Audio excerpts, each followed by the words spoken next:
Okay, so you know there's no ambiguity when it comes to my hatred for the Atlanta Hawks. I'm just kidding. I actually don't hate the Atlanta Hawks, but you know that I do not care as far as them being a bad team because it benefits my San Antonio Spurs. But one thing that I absolutely love, okay, almost as much as watching them lose, is Atlanta Hawks fans getting upset. So I came across this, not a ton of views, but this is a really nice rant. I listened to some of this, but I wanted to share it with you guys. And oh my God, Atlanta Hawks fans, they aren't very happy. I want some rest. Are we having fun yet? All right, so like I said, came across this video by 92.9 The Game. So I'm assuming they're just on the radio. But it is, what is the Atlanta Hawks identity? They are upset, okay? This was actually 9 days ago, as you can see here. And it was after they went against the San Antonio Spurs. And as you guys know, the San Antonio Spurs whooped some hiney, okay? They did pretty good in that game, in that showing. But before we watch that, I want to go over a few things, excuse me. First and foremost, the Atlanta Hawks, as it stands right now, they're on the cusp of not making the playoffs and having to be directly in, or being in the play-in position, the 9th or 10th. But yeah, they are not in a great position. I'll tell you this right now, this is not where the Atlanta Hawks front office expected them to be this season. Now, I don't want to just sound like a genius, okay? Because I'm not the only one that said this. Many people have said this already. But when they initially made that deal to send DeJounte Murray over to the Atlanta Hawks, and the Hawks basically gave us their entire future, I immediately said that was a bad deal for the Hawks. I know a lot of deals you have to kind of wait and see, weigh it out, you know, like the Cavs deal and whatnot, which ended up being a phenomenal deal. But this one, it just seemed pretty cookie cutter. Like it was pretty obvious that this was not a good deal for the Atlanta Hawks whatsoever. I mean, as much as I've watched DeJounte Murray, he is a good player, he's a good hooper, but at the same time, he's not gonna make your team substantially better. It's not like you use him as your second option and all of a sudden you're a much better team. That is not true. That I don't know what they were thinking. If anything, if he's going to be highly successful as far as like championships, more than likely he's going to take on a True Holiday type role and be like the third option, but not the second. And you know, I've seen enough of them with the Spurs to know that just wasn't going to happen. But I do want to hear what the fans have to say about him, so we're going to go over that.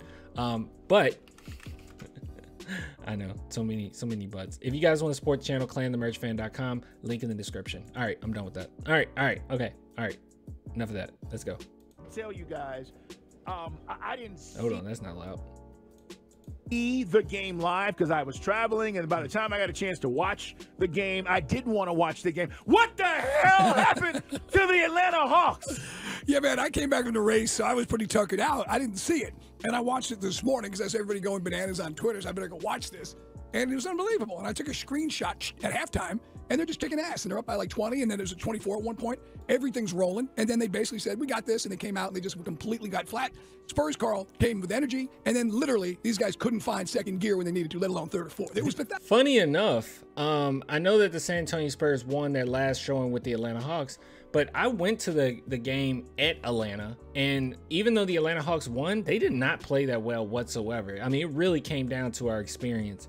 So I don't know if fans should have expected that much more. I mean, the first showing with them, it's not like they did anything. I mean, it's just that we were just so young. They didn't play that well, especially DeJounte, until like the second half or fourth quarter or whatnot. This was the worst loss of the season, hands down. I don't care about all the losses that happened under Nate's tenure. And by the way, I thought you guys told me this was all about coaching. How do you lose to the Spurs, who by far one of the worst teams, if not the worst team in the NBA? They are, you know, projecting to try to get the #1 overall pick. Victor Wembanyama is the guy that everybody's talking about, and he is a game changer. And you talk to NBA scouts, they'll tell you, yes, he's the next coming. He is the next generation when you talk about a 7-footer that can do it all. But the fact of the matter is, Mike, you blow this lead, and here's the other part. DeJounte Murray, going back to San Antonio, I don't know what, like, to me, this is where you show out. This is where you go all in. DeJounte should have had 45 points. And you had this amazing lead, and you allow the Spurs to come back? This was embarrassing. Fly. Yeah, I mean, here's the thing, though. It's everything that we've wouldn't come look to up those expect stats. from this team. I think that's what you have to realize, that with Quinn Snyder, there's a little more defensive intensity. We've talked about Trey with his game, and maybe they were feeling like they're king of the world because they beat Golden State. That was a good game. That was a nice win. You know, they battled back and forth, and, you know, they handled Golden State making a run. So I guess you're up, you're kicking their butts, and you get the big head, and you completely quit. There's no other way to describe it, Carl. They completely quit, and they got out energied, they got out hustled, and they got humiliated. You blow a 24-point lead. Slow pace. Oh, all of that stuff. This was very Nate-ish, okay? This was Yes, a Nate-ish type yes. game. And everybody keeps saying, oh, it's the coach, it's the coach, it's the coach. No, you know what it is? This is who we are. This is a team. This is who this team is. It is a team that some nights looked great, and other like the Warriors. Like the Not ready Warriors to game. go. And then other nights, this team doesn't look like anything. And I'm not pointing the blame solely at Trey. Again, Trey did not have a Can I say this? I mean, getting rid of the coach isn't going to fix all the problems within one season. I mean, it's a huge issue here. Not only that, I just think the team and their players don't really gel super well together. Like, I mean, your number one stars are Trae Young and DeJounte Murray. DeJounte Murray, while I do think that he has the personality to lead a team fairly well, I would say, at least as far as like if he's your teammate, you want him on your side and he's willing to take over games and whatnot. He doesn't necessarily have the talent level to be a superstar, like first or second option, in my opinion. And then when you look over at Trae Young, yeah, he doesn't necessarily have the attitude to be a leader or the face of a franchise, in my honest opinion. So yeah, great shooting night, but you're up 24. So here's the deal. Hawk fans, I hope you've come to the realization we're in the play-in tournament. This is where we're going to be. And you just hope that they play well and can run off a few games. But the reality for me, Mike Bell, is it's not happening. No. It's not happening. Nope. No, I mean, like a game like the Golden State game, you say, okay, that's a playoff type atmosphere because the crowd's really into it. You had to deal with some opposing crowd because everybody's a bandwagon jumper, jumped on Golden State the last 10 years. So you pull up that win, and then you don't do anything. That's the thing. What is Keldon big? Johnson, I didn't even realize this. It's been a minute since I watched the game, obviously. Keldon Johnson and Devin Vassell, oh my goodness, nearly 30 points apiece. Oh my God. And then our boy didn't even play, Sohan. Yeah, that's pretty embarrassing. That's actually really embarrassing. Yeah, that's really embarrassing. I'm sorry, Hawks fans. Gained by your win on Friday night, 92-9 the game night, by the way. Thanks, everyone who came out. Oh, I heard it went great. But all that momentum goes right out the window because you put that out there against San Antonio. So that's what this team is. Snyder's realizing he's got a team that is a bunch of just, I don't know what you call it. Inconsistent at best. A bunch of guys who just lose focus. I don't know. I mean, these are professionals, Carl. I know we should come back to that all the time. This team is a disaster when you see things like that. And there's been 4 or 5 of these, but this, as you said, is the worst. All right. So with that said, Not ready to go. thank you, Nate. And he's not even here anymore. This means that major changes are coming, right? Mm-hmm. I mean, honestly, it's not about one game. This is a microcosm of the season. More big changes need to come because what this tells me, Mike, is the roster is not as constructed as we thought it would. Now, I know Bogey got his extension. Great. They were smart enough to sign a guy who's giving you 18 a night off the bench. He's a great shooter. We know that. I told you guys he was having a great year and he was going to get paid, whether it was here or somewhere else. He got paid here. But this roster, like, it has to be turned over in some way, shape, or form. Now, I'm not suggesting that we trade Trae Young. All I'm saying is what you thought you were getting when you got DeJounte Murray has not worked. It's not worked, guys. True. And I've said that. Look, I was looking here. I was trying to see the average age, and funny enough, the Atlanta Hawks are younger than us. I mean, I know it's 0.1, but really? I didn't know that. I could have sworn we were like top 3, and I didn't know that. Huh. Guess some of those vets are messing up our numbers a little bit, huh? See, I was of the opinion watching this today. Again, I DVR'd it. Did Trey feel that it was going to be DeJounte's show in his return to San Antonio, and that was the attitude behind it? So he just let him play? I don't know. I don't know. 4 for 15 from the field. I feel like he did that in the first game, too. Hold on. We're going to look that up, too. Took 4 3-pointers. Trey was horrible. Turned it over 5 times. You know, I mean, again, it takes a village to blow a 24-point lead to the worst team in the league. Mike, he don't play for you. Yeah, by the way, I was going to wear the shirt today, but it was too cold. Get the T-shirt. I was so prepared to rock that today. He don't play for you. But no, man, again, this is why you look at this team and you begin to wonder. And by the way, this is not even about Luka versus Trey, because Luka and Dallas is nothing. No, they're struggling. There's no They're big struggling. shakes, and adding Kyrie has done nothing for them. But this is a really... No, he took more shots than DeJounte in the first showing, as we can see here. 9 for 19. DeJounte went 8 for 18. Not great games whatsoever. I was at the game. I'm telling you that it was not that impressive. 17 assists is absolutely ridiculous from Trae Young. But watching the game live, it didn't feel like that many assists. But yeah, DeJounte, himself, he didn't play that well. Big offseason and the existential question: can you win with Trae Young? Not me personally. I mean, this is going to be up there. I don't think they'll move Trae. That's a messed up soundbite. He said, "Not me personally." That was Trae Young. That's messed up. You got to find some pieces that work. And Quinn Snyder's not going. They made the commitment to Snyder. He's not going anywhere. No, and this is why I say I can't solely place the blame on Quinn. See, people come in here. This is what makes me laugh about this whole it's the coach thing. We got this with Nate, and now you're getting it with Quinn Snyder, who's been on the job, what, 3 weeks? And you'd think that everybody would be working to impress the new guy, the new coach who may have your future in his hands, but if you want to stay here in Atlanta, which I presume most guys do. It's a pretty cool place to live. I don't know. If I showed you guys a picture of Keldon Johnson, you would know who he was.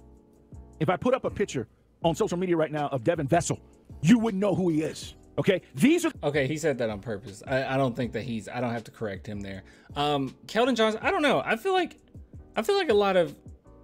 maybe it's just me, but I feel like a lot of casual fans would know who Keldon Johnson is. Maybe not Devin Vassell, but I feel like most casuals know Keldon, right? Know of Keldon Johnson, right? I don't know. Let me know in the comments. I'm not sure. These are the guys. TV? You mean your TV? That came back from 24 down to beat the Hawks. You don't even know who these guys is. You don't even know what they look like. Can I hear Quinn Snyder talk about no lead is safe in the NBA? Quinn, I'm not putting this on you. Listen, I'm giving Quinn Snyder a break because the team he inherited does this. The team that he took over has been doing this all year long. I'm not going to look at Quinn Snyder and say he has some magical pixie dust that he's sprinkling in the locker room to change things. This is who they've been, and it was put on blast last night when you saw how this team played against the Spurs. Here's Quinn Snyder. 20-point leads in this league, or especially early in the game, are no guarantee of anything. But I do think for us to be able to kind of feel the difference between when we had the lead and when we didn't, it's pretty palpable as far as our level of play. Now, yeah, where's the urgency? Where's the sense of urgency or somebody stepping up? Okay, so that's where I was. Mike, who is that? Who is Well, that? We're up 24. All of a sudden, the lead is 10. Do I need a timeout to get guys regrouped, or do I need to just look at everybody and go, yo, the lead's 10 now? Well, again, I don't know if he was feeling a little banged up. I thought so. I was kind of hoping that. See, and here you thought we'd never be dusting that off anymore. The Quinn Snyder. We were. We're flat. No, I mean, I truly don't know what the Hawks were thinking, okay? So we're going to finish this video, but let me just say this really quick. So the San Antonio Spurs, we're in a great position, all right? Not only do we have so many draft picks going forward in the next several years, the Atlanta Hawks are going downhill, and I'm assuming, once we get their pick, 2025, I believe, we're going to be in a really nice position because I think they're going to have to rebuild. I mean, that's just me. That's just how I view it. But that's where I think the direction they're going in. But man, it's just so bad, especially their front office and all that stuff that came out as far as friends hiring friends, and it's just a bad situation over there. So I feel their pain here. Look, I don't feel this way with my San Antonio Spurs, all right? Even though we're so bad, I sit back and I'm like, we're going to be okay, right? I trust our front office. I know our team is at least competent, okay? They draft well. I have no concerns with the Spurs. The only thing is it's going to take us a little time to get back on top because, hey, just naturally, right? That's just what happens when you lose a franchise player like Duncan, and then you lose a franchise player like Kawhi. I mean, this just, it was inevitable, right? But I don't worry about my Spurs, but I'll tell you, man, the way that they're reacting, the way that they're feeling, and I'm seeing this on Twitter as well, this is kind of how I feel about my Cowboys. Maybe this upcoming season, I'm excited. Okay, Kellen Moore's gone. I'm good. But before, this is how I felt about my Cowboys, man. I just felt like, incompetency. Yeah, let's just keep freaking Kellen Moore around for no reason. Jerry? I thought Sadiq Bey may become the rest. We only took 2 shots. So I don't even know what that was. He played twice, and they gave him a rest. I don't know what that was. I figured Bey might be. Because one thing about Sadiq Bey, we said this last week, I like him because he's got a little street, he's got some intensity, he's got a little swagger, and the rest of these guys play soft at times. So I thought maybe Sadiq Bey could, I got this. Never happened. Yeah. Never happened. Listen, we talk about the leadership thing. Everybody talks about how you quantify it, how you qualify it. It's simple for me. We're up 24. Now the lead is 4. Somebody has to pick it up. Somebody has to lead and show the way. And usually, let's be honest, that's your star. Usually, I don't care how bad of a game a guy is having. All of these stars in the NBA, former or present, have bad games. But I would say, hey, man, this isn't that big a deal. Like, it's just a regular season game. But how tight this race is right now, you cannot lose. I mean, this is the thing, okay? And this comes from the Spurs fan. If you're the Atlanta Hawks, you cannot lose to the Spurs. Okay, that's off the table. Okay, things are so close. You're fighting to get regular position in the playoffs. I mean, look at this again. Hold on. Let's look at this again. Because it's just, Yeah, you can't do this. NBA standings. Thought I had it up. Here it is. All right, yeah, like just take a look at this. And I know that this is like, you know, a week and a half from that game, but look how close this race is, man. I mean, just another win will help you. You know, you just need a couple more wins and you're in a position. So you can't lose to San Antonio. And I understand that. I understand where they're coming from. Because, you know, any other season, maybe if it wasn't so close, I would say, you know, you're going to have a bad game here and there. But I mean, you're trying your best to get to that at least 5th or 6th position, because this is actually where I predicted the Hawks to be like 5th or 6th, and then, you know, first round exit. That's what I predicted. I was not expecting them to be like in the play-in. Like I was not thinking that would be the case, at least. Mike, when it gets to this point, I'm taking over. Even if I'm having a bad night, it's time for me to shine. It's time for me to finish this game. We may win by 1, but damn it, we're going to win tonight. There was none of that. Had this game going to be a win, I was looking forward to coming in here and, again, watching this disaster this morning on DVR, but I was hoping to come in and say, man, look what A.J. Griffin's doing, because we were kind of confused about what the rotations were. He wasn't getting a lot of minutes early on in Snyder's quick run here. A.J. Griffin had a great night last night. He was doing his job. Matter of fact, he was plus 21. He was on the court. Good things were happening. Leads were not evaporating. But this is a really, really difficult. I think you need like a team of sports psychologists to figure this one out. And how Trey can go for 9 points in a game like this when you need someone's got to put the cape on and let's go. Someone's got to step up. It's like they were so out of it. They figured this game was a laughing stock type deal. They could not re-engage. They could not get the car in gear. And it's Carl, to score 15 points. That's embarrassing. It's embarrassing. With that talent? It's that's embarrassing. Talent. It just is. It's the worst loss of the season, and we shouldn't be talking about that at this point in the season. Oh my God, that's loud. Oh my God. I'm so sorry. Oh my goodness. Yeah, no, I agree with them. Now, as far as them saying the worst loss of the season, I didn't watch enough. I've seen quite a few Atlanta games, but I'm not sure if there was any that was worse. All right, let's see what some of these fans had to say here. Like a box of chocolates. Yep, never know what you're gonna get. We will be last place in the West. I don't know what the H this is. Don't make the playoffs so we can get a lottery pick. Okay. Trey. Was Trey guarding Vassell or Johnson? Both had 29. What does Trey have to do with that? Seriously? What a terrible take. Somebody said the $37 million they pay him a year and the $215 million he will make over the next 5 years have something to do with it. And then this guy once again said he earned every dime of it. Are you okay? That's crazy. Soft is their identity. We shouldn't have brought in superstars before establishing an identity. What superstars? What? It sets them up for failure and it wastes time. Championships aren't won in one season. This season? I mean, first off, yes, it was a terrible, terrible move to bring in DeJounte, but who's a superstar? DeJounte isn't a superstar. What? I can't wait for the season to be over with. Someone make it stop. Our identity is Trey shooting from the logo. Hawks' identity is inconsistent. You never know what you're going to get. Yep. Pretty terrible.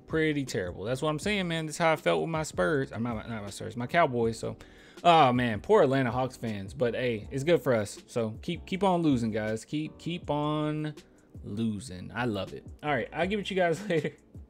Until next time, bye.